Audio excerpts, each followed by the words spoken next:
بالله من الشيطان الرجيم فمن شهد منكم الشهر فليصم وقال النبي صلى الله عليه وسلم الصوم لي وأنا أجزى به صدق الله العظيم وصدق رسوله النبي الكريم۔ بزرگان محترم اور عزیز دوستو،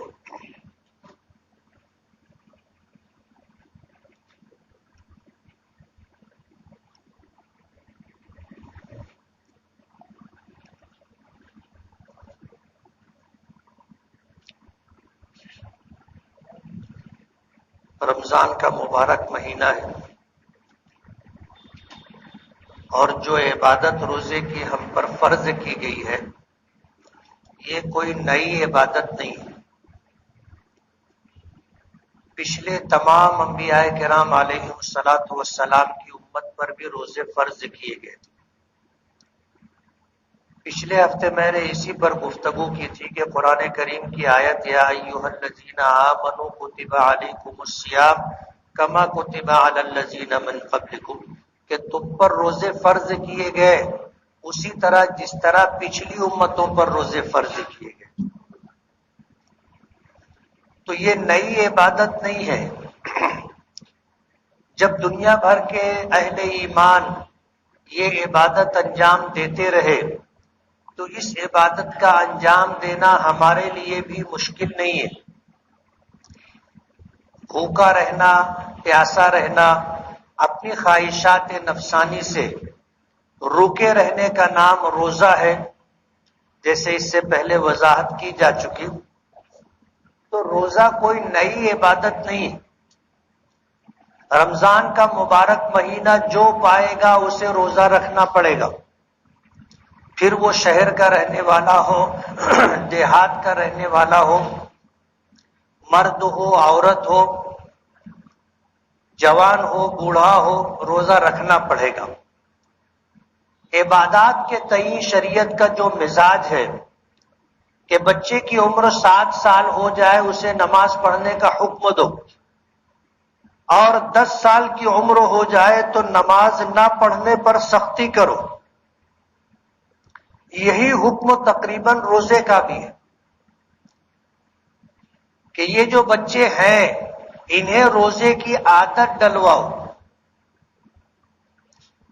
ظاہر بات ہے بھوکا رہنا، پیاسا رہنا بچوں کے لیے کوئی خواہشات نفسانی کی بات تو ہے نہیں، لیکن بھوکا پیاسا رہنا بھی، اور ایسے موسم میں جب کہ دن بڑا بھی ہو اور دھوپ میں سختی، گرمی میں تیزی بھی ہو، بچوں کے لیے روزہ مشکل ہے، لیکن عادت ڈلوانا چاہیے۔ اور ہمارے یہاں ہم نے اپنے بڑوں سے سنا کہ دن میں 2 روزہ بچوں سے رکھواتے تھے، صبح سے لے کے دوپہر تک 1 روزہ، کھانا پینا بالکل نہیں، کہ آدھا دن ان کی بھوکا رہنے کی عادت ہو جائے، دوپہر میں ان کو کچھ کھلا پلا دیا، پھر شام تک کا روزہ۔ ابھی بچے میں اتنی سکت نہیں ہے کہ وہ روزہ مکمل کر سکے، لیکن اس کا مزاج بنے، اس کے دل و دماغ میں یہ بات آ جائے کہ میں روزہ ہوں۔ یہ تربیت کا ایک مزاج ہے، طریقہ ہے کہ اس دور سے گزر کر کے بچپن سے ہی نماز روزے کی جو تاکید شریعت نے دی ہے، اگر سرپرست اور ماں باپ بچوں سے اس طرح اہتمام کرائیں تو وہ زندگی بھر روزہ رکھیں گے۔ اور الحمدللہ ہمارا شہر اس سلسلے میں بیدار شہر ہے، چھوٹے چھوٹے بچے روزہ رکھتے ہیں، اور ہمارے یہاں چھوٹے بچے روزہ رکھ لیے تو ان کا فوٹو اخبار میں چھپے، یہ مزاج نہیں ہے، اس لیے کہ اتنے بچے روزہ رکھتے ہیں کہ اگر چھپوانا شروع کرے تو اخبار میں پھر دوسری خبر کی جگہ نہیں رہے گی۔ دوسرے شہروں میں اگر بچے روزہ رکھ لے تو ان کو تو بہت زیادہ وہ ہوتا ہے کہ اتنے چھوٹے بچے نے روزہ رکھا، وہ اخبار میں دیتے ہیں۔ تو روزہ ہماری فطرت کے مطابق، لا یکلف اللہ نفسا الا وسعها، اللہ تعالیٰ کسی کو اس کی طاقت سے زیادہ مکلف نہیں کرتا۔ جتنا بوجھ برداشت کر سکتا ہے اتنا ہی بوجھ اس پر شریعت نے رکھا ہے۔ اللہ نے ہمیں بنایا ہے، ہمیں پیدا کیا ہے، ہمارا مزاج، ہماری طبیعت، ہماری فطرت اللہ سب سے واقف ہے۔ اس لیے جتنی عبادتیں ہیں ان عبادتوں میں سے کسی بھی عبادت کی انجام دہی مشکل نہیں ہے۔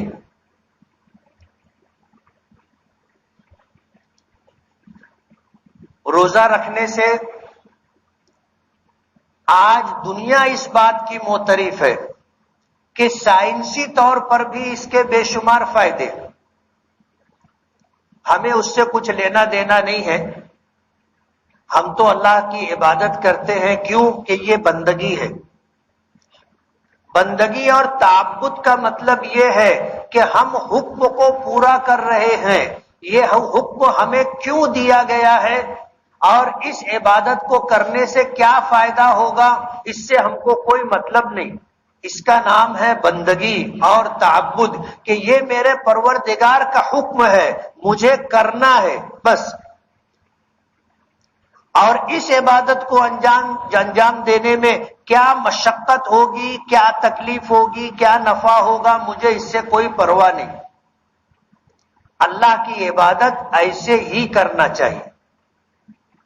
یہ جو فضائل ذکر کیے گئے ہیں یہ فضائل ترغیب کے لیے، جیسے اللہ پاک نے فرمایا کہ الصوم لی وانا اجزی بہ، کہ بندہ جو روزہ رکھتا ہے وہ روزہ میرے لیے رکھتا ہے تو اس کا بدلہ میں خود دوں، میں خود ہوں۔ دوسری روایت میں ہے کہ وانا اجزی بہ، کہ اس کا اجر میں خود دوں گا۔ اللہ اپنے دست مبارک سے ہمارے لیے اجر کا فیصلہ کریں گے۔ لیکن دوسری حدیث میں اللہ حضور نے فرمایا کہ اللہ پاک فرماتے ہیں وَأَنَا أُجْزَى بِهِ، کہ اس روزے کے بدلے میں اپنے آپ کو خود دیتا ہوں۔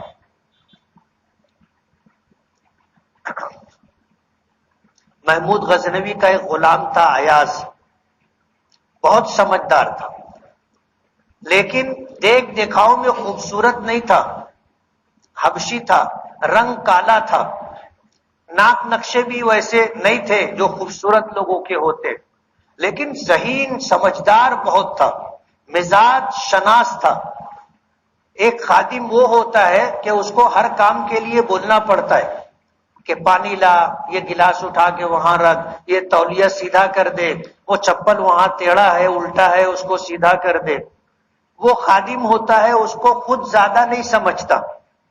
ایک خادم وہ ہوتا ہے جو مزاج شناس ہوتا ہے کہ جو میرا مخدوم ہے جس کی میں خدمت کر رہا ہوں اس کا مزاج کیسا ہے، تو وہ ہر کام اس کے مزاج کے مطابق کرتا ہے، اور یہاں تک وہ مزاج شناس ہو جاتا ہے کہ مخدوم کیا چاہتا ہے اور اس وقت اسے کس چیز کی ضرورت ہے اس کو بولنا نہیں پڑتا، وہ خود ہی سب کر دیتا ہے۔ اب یہ بہت منہ لگا ہوا تھا تو دربار میں دیگر جو درباری تھے ان کو اس سے حسد تھا، سب اس سے جلتے تھے۔ ہوتا ایسا ہی ہے، ایسا ہوتا ہے کہ جب ایک مقام سبھی لوگوں کا ہے اور اس میں کسی کو زیادہ چاہت اور محبت مل رہی ہے تو پھر وہ حسد اور ایک دوسرے کے خلاف کینہ ایک فطری بات ہے، تو لوگ اس کے پیچھے پڑے رہتے تھے۔ اور ان کے بہت سارے واقعات بھی ہیں۔ بادشاہ نے جب لوگوں کی بار بار شکایتیں آئی سنی تو ایک مرتبہ اس نے ایک پروگرام رکھا کہ سب کے ہاتھ میں اس نے قیمتی پتھر دیے اور ہتھوڑی دی اور حکم دیا کہ اس کو توڑو۔ تو ایاز نے فوراً جو ہے اس قیمتی پتھر کو توڑ دیا۔ باقی سب لوگ بادشاہ کا منہ دیکھتے رہے۔ کچھ لوگوں نے کہا کہ عالی جاہ یہ تو بہت قیمتی پتھر ہے، کیوں اس کو توڑوا رہے ہو، نقصان ہوگا۔ ایاز نے کوئی پرواہ نہیں کی۔ محمود غزنوی نے کہا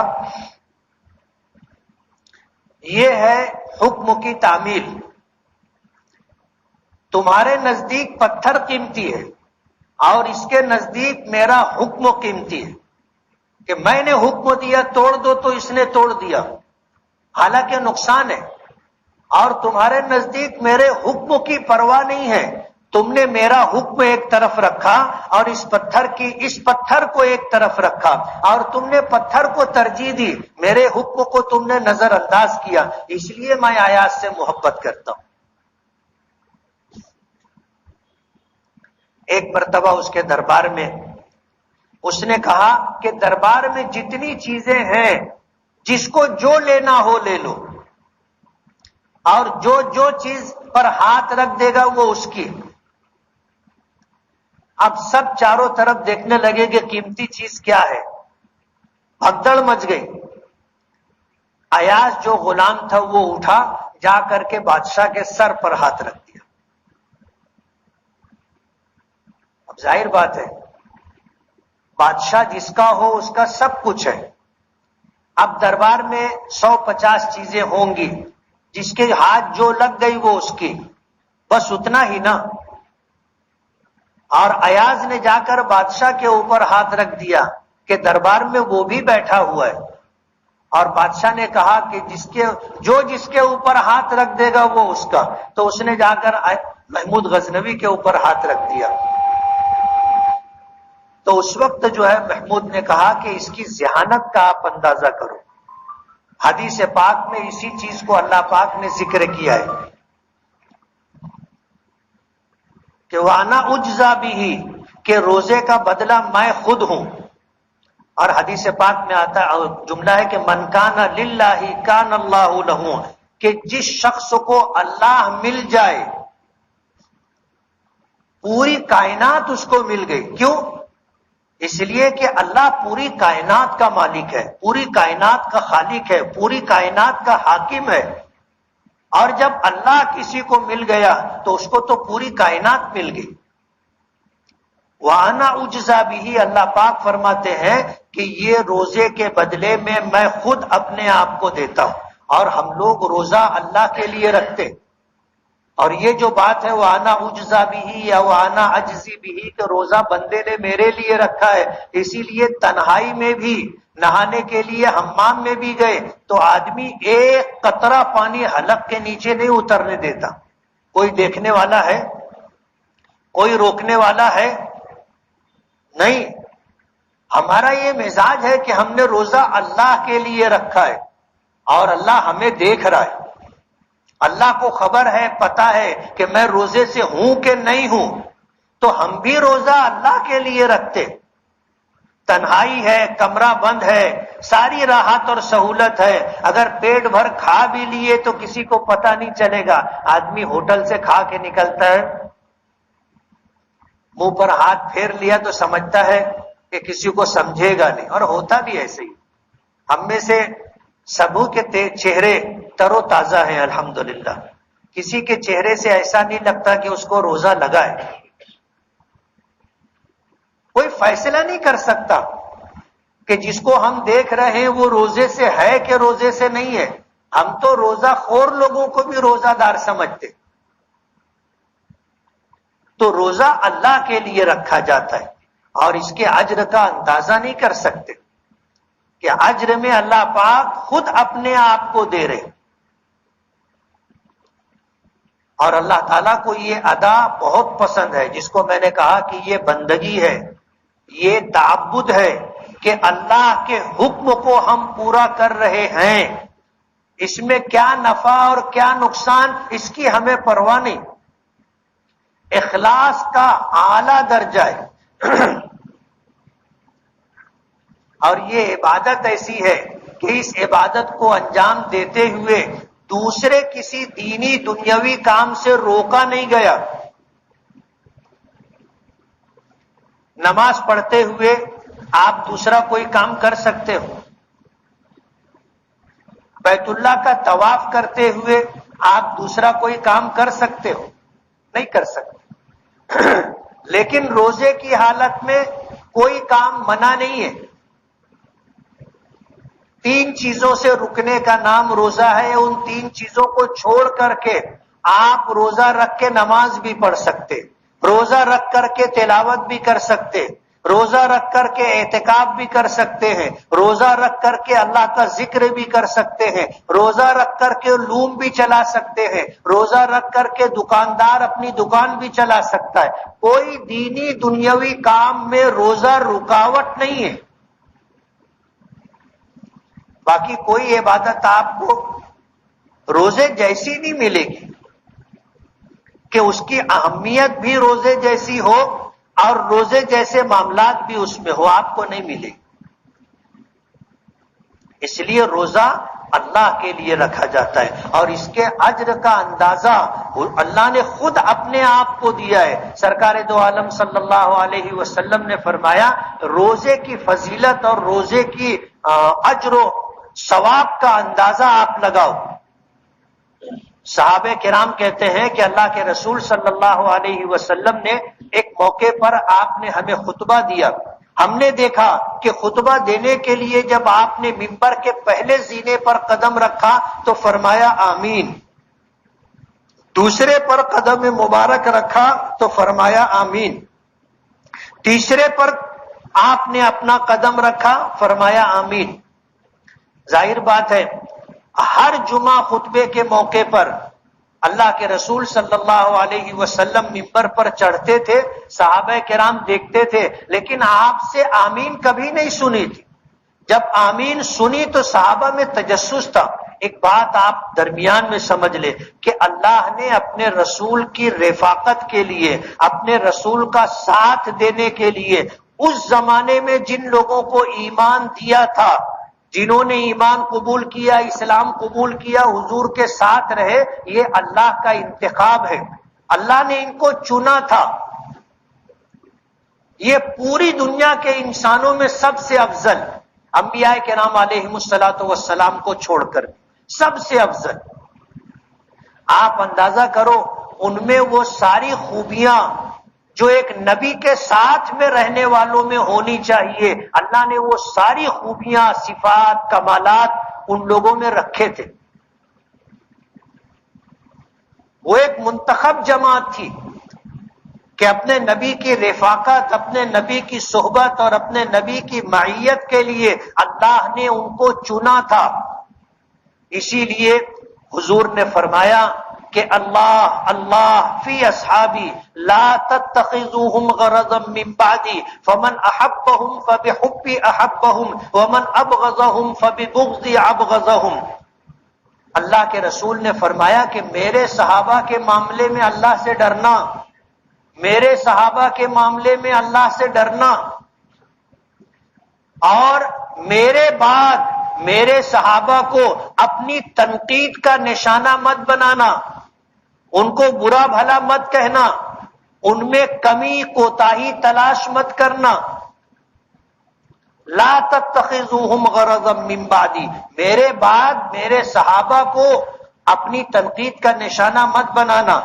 اور آب زر سے لکھنے والی بات اللہ کے رسول نے فرمائی فمن احبہم فبحبی احبہم، ان سے وہی محبت کرے گا جس کو مجھ سے محبت ہوگی، ومن ابغضہم فببغضی ابغضہم، ان سے بغض اور کینہ وہی رکھے گا جس کو مجھ سے بغض اور کینہ ہوگا۔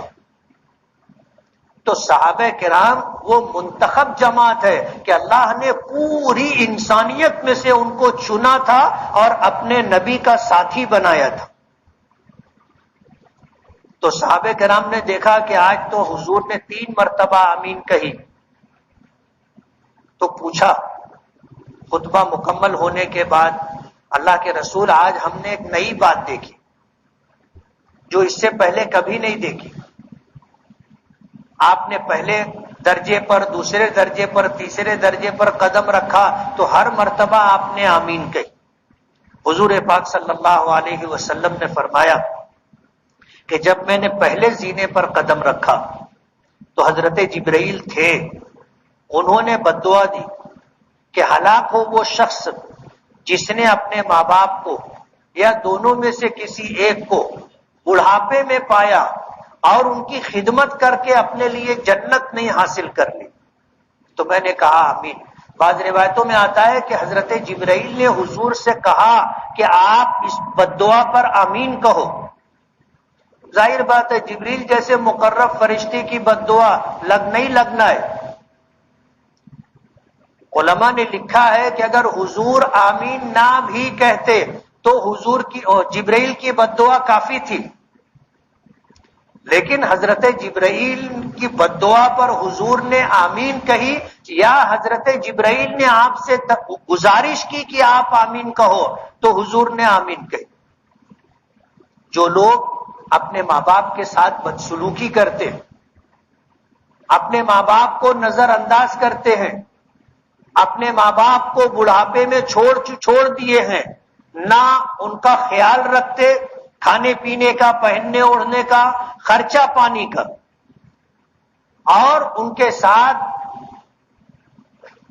حسن سلوک نہیں کرتے، وہ یہاں رک کر کے تھوڑی دیر کے لیے سوچیں. جبرائیل جیسا فرشتہ بد دعا دے رہا ہے اور حضور نے اس پر آمین کہی ہے.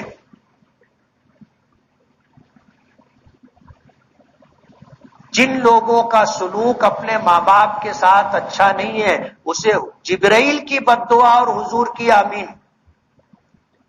اور ہلاکت کا مطلب کیا ہے؟ آدمی مرتا نہیں ہے.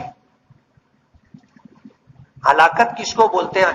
یہ ایک عربی لفظ ہے، اردو میں استعمال کیے، بولے کہ فلاں شخص ہلاک ہو گیا، مطلب گیا. عربی میں ہلاک کا یہ مطلب نہیں ہے. عربی میں ہلاکت کا مطلب یہ ہے کہ مصیبت اور پریشانی میں آخری حد تک چلا گیا.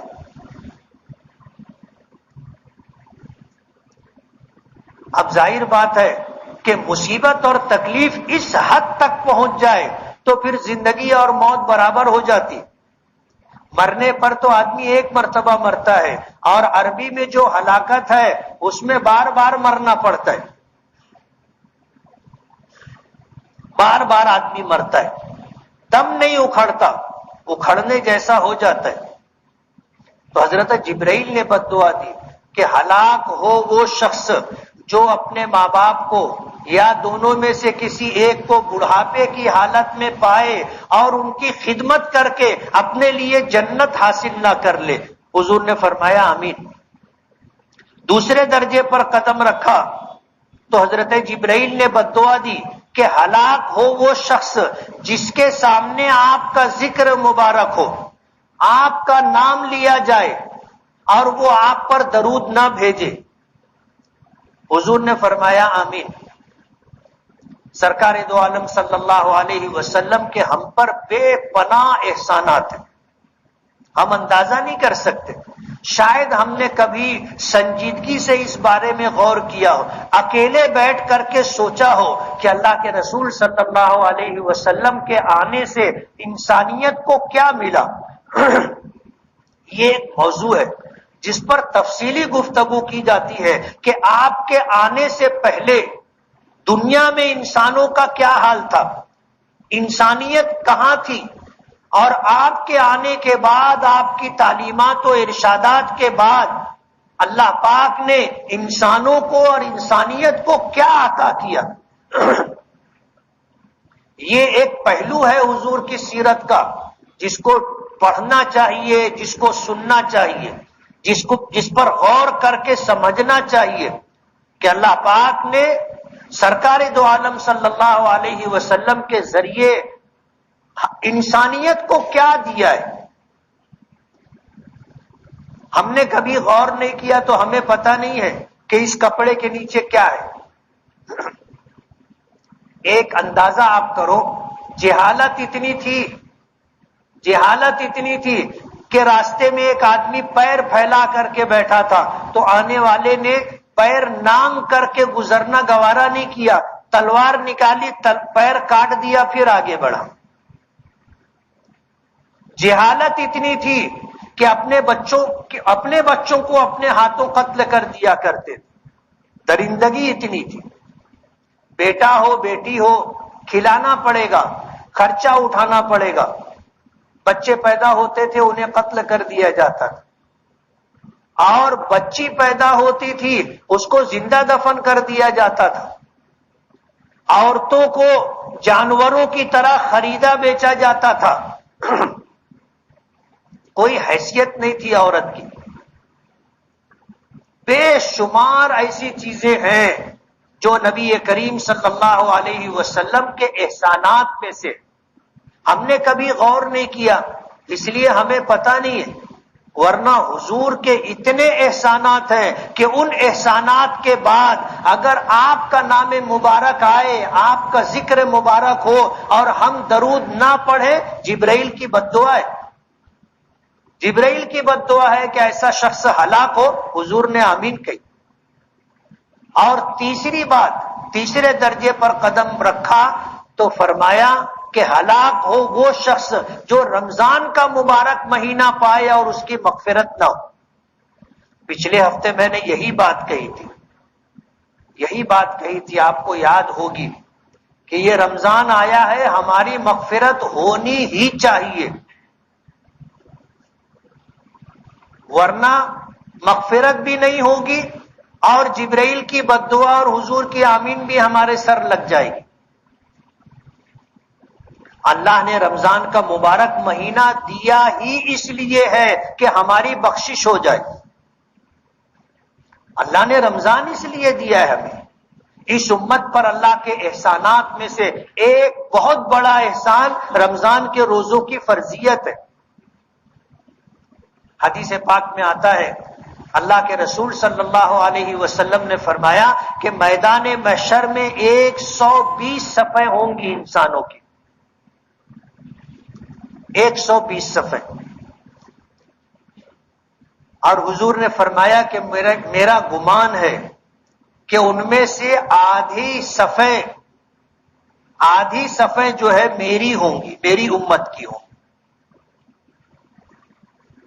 صحابہ کرام نے کہا اللہ اکبر۔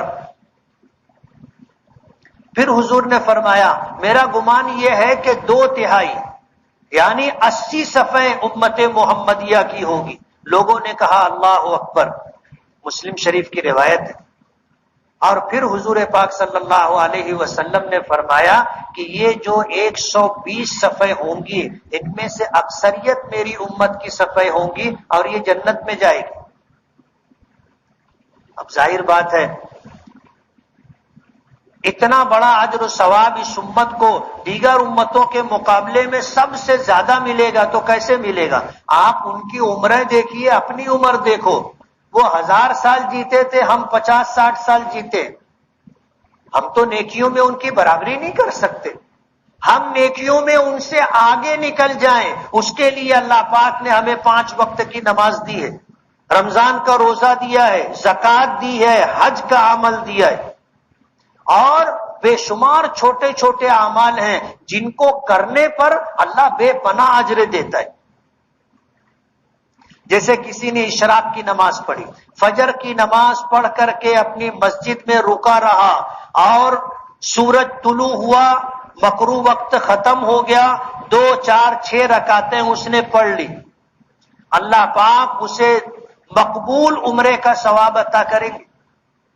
بعض روایتوں میں آتا ہے مقبول حج کا ثواب عطا کرے، روز حج کا ثواب مل سکتا ہے۔ اور ہماری جامع مسجد میں تو بہت آسان ہے، ہمارے یہاں فجر تاخیر سے ہوتی ہے، فجر تاخیر سے ہوتی ہے، آدمی فجر کی نماز پڑھے اس کے بعد آدھا گھنٹہ بھی نہیں رہتا، یہ میں آدھا گھنٹہ زیادہ بول رہا ہوں، آدھا گھنٹہ بھی نہیں رہتا، آپ مسجد میں رکیں، تلاوت کرے، اللہ کا ذکر کرے، دعا کرے، اشراق کا وقت ہو جاتا ہے۔ اشراق کی 2 رکعت 4 رکعت پڑھیں، آپ چلے جائیں، دن کا آغاز آپ نے جیت کے ساتھ شروع کیا۔ کہتے نا کہ صبح ہوتی ہے انسان اور شیطان کا مقابلہ ہوتا ہے، جنگ ہوتی ہے، جو فجر کی نماز نہیں پڑھتے وہ ہار گئے، اور جنہوں نے اٹھ کر کے فجر کی نماز مسجد میں آ کر باجماعت ادا کی، وہ پہلا مقابلہ تھا شیطان سے جس میں وہ جیت گئے۔ تھوڑی دیر رک گئے، اشراق کی نماز پڑھ لی، ایک حج عمرے کا ثواب اللہ پاک دے گے۔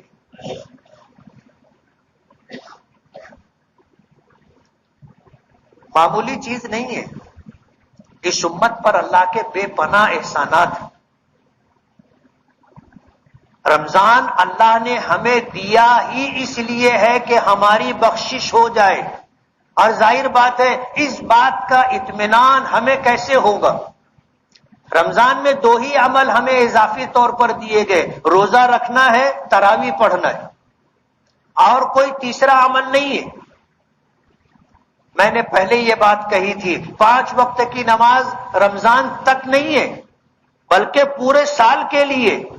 آج جو لوگ 5 وقتہ نمازوں کا اہتمام کر رہے ہیں وہ اس بات کو نوٹ کر لیں کہ رمضان کا مہینہ روزوں کے لیے ہے، نماز تو پورے سال فرض ہے. آج جو رمضان کے اندر اہتمام کر رہے ہیں ان کو یہ بات نوٹ کر لینی چاہیے کہ رمضان بعد بھی 5 وقت کی نمازیں فرض ہیں. اور جس طرح ہم رمضان میں اہتمام کرتے ہیں ہمیں غیر رمضان میں بھی 5 وقتہ نمازوں کا اسی طرح اہتمام کرنا چاہیے. 2 عمل اضافی طور پر دیے گئے ہیں، روزہ اور تراویح. جس شخص نے ایمان و احتساب کے ساتھ من قام رمضان ایمانا و احتسابا غفر له ما تقدم من ذنبه ومن صام رمضان ایمانا و احتسابا غفر له ما تقدم من ذنبه. بخاری شریف کی روایت ہے، حضور نے فرمایا جو رمضان کا روزہ ایمان اور اجر و ثواب کی امید پر رکھے اللہ اس کے پچھلے سارے گناہ بخش دیتے. جو رمضان کی تراویح ایمان اور ثواب کی امید سے پڑھے اللہ اس کے پچھلے سارے گناہ بخش دیتے. روزوں کا اہتمام، تراویح کا اہتمام، یہ 2 کام ہمیں رمضان میں اہتمام کے ساتھ کرنا ہے. کریں گے نا؟ کل اپنی مسجد میں قرآن کریم مکمل ہو گیا. کتنے لوگ مسجد چھوڑیں گے؟ ہاتھ اٹھانا. اچھا، نہیں چھوڑیں گے، تراویح یہیں پڑھیں گے، ہاتھ اٹھانا. کم دکھ رہے. تراویح پڑھنا ہی پڑھنا ہے. قرآن کریم تسلسل کے ساتھ پڑھا جائے نہ پڑھا جائے ایک الگ چیز ہے، اور تراویح ایک مستقل عمل ہے. ہمارے یہاں حفاظ کی کثرت ہے، لوگوں کو تراویح پڑھانے کے لیے مصلی نہیں ملتا، مسجد میں جگہ نہیں ملتی. ہم نے لوگوں کو پیغام دیا کہ بھائی ابھی جیسے مسجد تقریباً 300 کے لگ بھگ ہے، 300 حافظ پڑھاتے، ایک ایک کا اضافہ کر لو، 300 اور پڑھانے لگ جائیں. ہم نے تو 3 کر دیا مسجد میں کہ 3 حافظ مل کے پڑھا رہے. اس میں فائدہ بھی ہے، نقصان بھی ہے. وقت نہیں ہے کہ میں فائدہ اور نقصان بتاؤں، لیکن حفاظ کرام کو تراویح میں قرآن پاک پڑھنے کا موقع مل جائے. ہم نے 1 سے 2 کیا، 2 سے 3 کیا. اللہ کا احسان ہے ہمارے شہر میں 1980 کے بعد سے قرآن کریم کو لے کر کے جو بیداری آئی ہے وہ قابل رشک ہے، قابل شکر ہے، قابل فخر ہے کہ اس سال اپنے شہر مالیگاؤں میں اور بچیوں اور بچوں کو ملا کر کے تقریباً 500 بچے بچیاں حافظ ہوئی.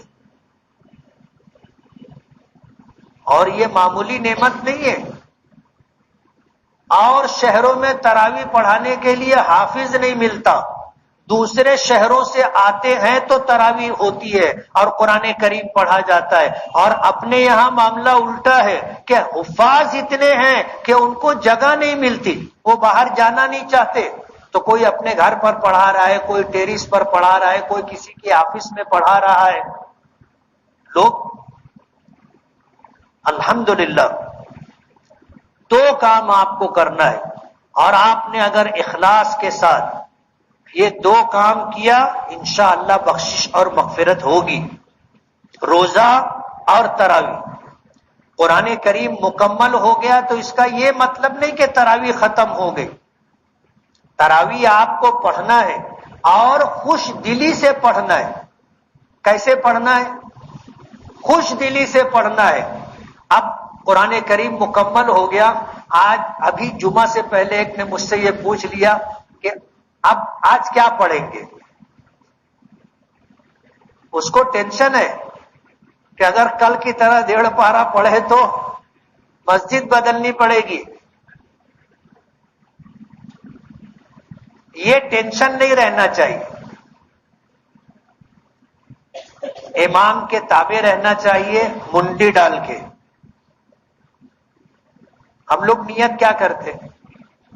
پیچھے ہی سے امام کے، بس امام کو کیا کرنا ہے وہ کرے. اور امامت کی ذمہ داری بہت بڑی ہے. حضور پاک صلی اللہ علیہ وسلم نے فرمایا الامام ضامن، امام پوری مسجد کے مصلیوں کی نماز کا ذمہ دار ہوتا ہے. اگر نماز نہیں ہوئی امام کی تو کسی کی نہیں ہوگی. حساب کتاب کون دے گا؟ امام دے گا. امام دے گا. بہت بڑی ذمہ داری ہے. معمولی سا بھی کوئی اگر معاملہ ہو جائے امام کو نماز کے سارے مسائل معلوم رہنا چاہیے. اور شریعت کی روشنی میں تقوی پرہیزگاری کے ساتھ احکام صلاۃ کی پابندی کے ساتھ اسے امامت کرنا ہے. جتنی بڑی ذمہ داری ہے اتنا ہی اجر بھی ہے.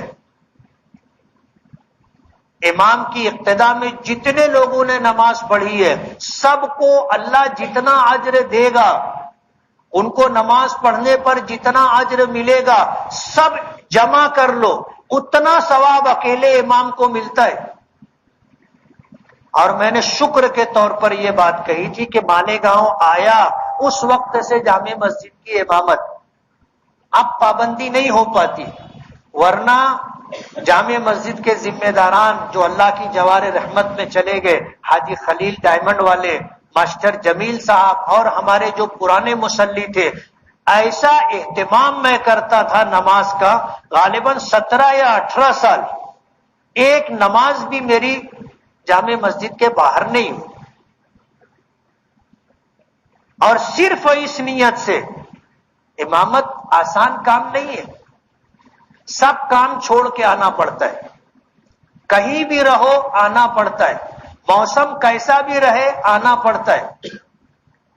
کیا ہے کیوں ہے اس سے لوگوں کو مطلب نہیں.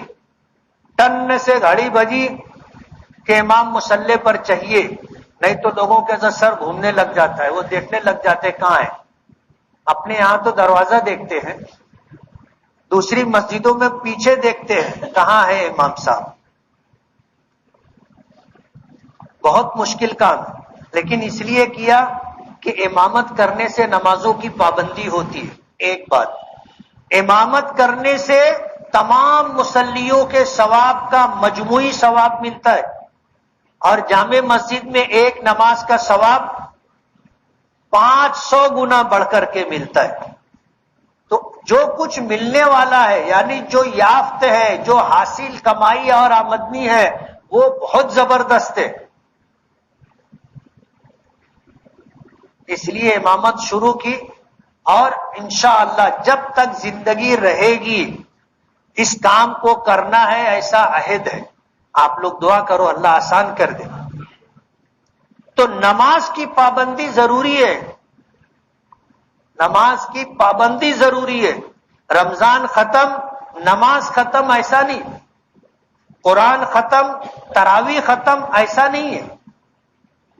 قرآن کریم مکمل ہو گیا اور ہمیں اللہ کی رحیم و کریم ذات سے ہے، اللہ قبول فرمائیں گے اور بے پناہ اجر عطا فرمائیں گے.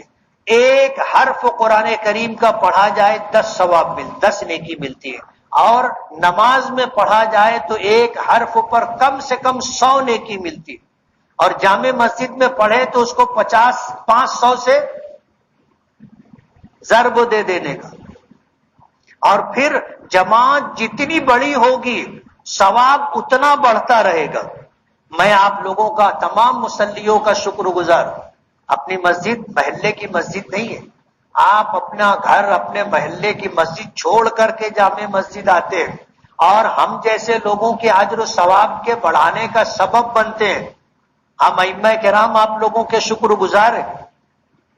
آپ آتے ہو ہماری نیکی بڑھ جاتی ہے. اس لیے قرآن ختم ہو گیا، تراویح ختم ہو گئی نہیں. حضور کی بد دعا ہے اور جبرائیل علیہ السلام کی بد دعا ہے کہ ہلاک ہو وہ شخص جو رمضان کا مبارک مہینہ پائے اور اس کی مغفرت نہ ہو. اس لیے ہمیں روزے کا اور تراویح کا اہتمام کرنا ہے، اور ہم نے اخلاص کے ساتھ اللہ کو راضی کرنے کے لیے اگر یہ دو عمل کیا تو انشاءاللہ ہماری بخشش ہوگی. بولو نا انشاءاللہ. انشاءاللہ. اس لیے ہر سال اللہ ہم کو یہ موقع دیتا ہے. ہم خوش قسمت ہے کہ پچھلا رمضان ہم کو ملا تھا، اللہ نے یہ رمضان بھی عطا کر دیا. اور وہ لوگ خوش قسمت ہوں گے جن کو اس رمضان کے بعد آنے والا رمضان بھی مل جائے. ورنہ لوگ دنیا میں آتے بھی رہتے ہیں، جاتے بھی رہتے ہیں. جانے والوں کو لوگ یاد رکھتے ہیں؟ کوئی کسی کو یاد نہیں رکھتا. آخرت کا سفر لمبا سفر ہے، اس کے لیے انتظام کرنا اپنی ذمہ داری ہے. آگے کا سفر اپنے بل بوتے پر، اپنے انتظام سے، دوسروں کے بھروسے پہ آگے کا سفر نہیں کہ میرے بیٹے دعا کریں گے، میری بیوی دعا کرے گی اور میرے تعلق کے لوگ دعا کریں گے. کوئی کرتا کہ نہیں کرتا تم لوگ کو معلوم ہے. کوئی کسی کو یاد نہیں رکھتا. جانے والوں کو گھڑی گھنٹہ لوگ یاد رکھتے ہیں، اس کے بعد اپنے کام میں لگ جاتے ہیں. اس لیے آگے کا سفر اپنے بلبوتے پر. اتنی نیکیاں، اتنا اجر و ثواب ہمیں اکٹھا کر لینا چاہیے کہ آگے کے سفر میں ہم کو کوئی دشواری اور تکلیف نہ ہو. کریں گے نا؟ اس لیے روزے اور تراویح کا اہتمام ضروری ہے. قرآن کریم مکمل ہو جانے کے بعد بھی ہمیں تراویح اہتمام سے پڑھنا ہے، اور فرمائش نہیں کہ بس سورہ رحمان پڑھو، علم تری کیف پڑھو، جلدی سے تراویح ختم ہو جائے. ایسا راستہ نہیں ڈھونڈنے کا، آنے کا. آپ کو اگر تراویح جلدی ختم ہو یہ نیت نہیں ہے تو پوچھ سکتے ہو کہ امام صاحب کیا پڑھو. فرمائش بھی کر سکتے کہ سورہ رحمان پڑھاؤ، لیکن یہ نہیں کہ سورہ رحمان ہی میں ختم کرو، ایسا نہیں. تو روزے اور تراویح کا اہتمام کریں گے نا، نیک نیتی اور اخلاص کے ساتھ. اگر ہم نے یہ دو اضافی عمل جو فرض کیے گئے، روزہ فرض کیا گیا، تراویح کو سنت قرار دیا گیا، ان کا اہتمام کریں گے انشاءاللہ ہماری بخشش ہوگی. وآخر دعوانا ان الحمدللہ رب العالمین. سنتیں جنہوں نے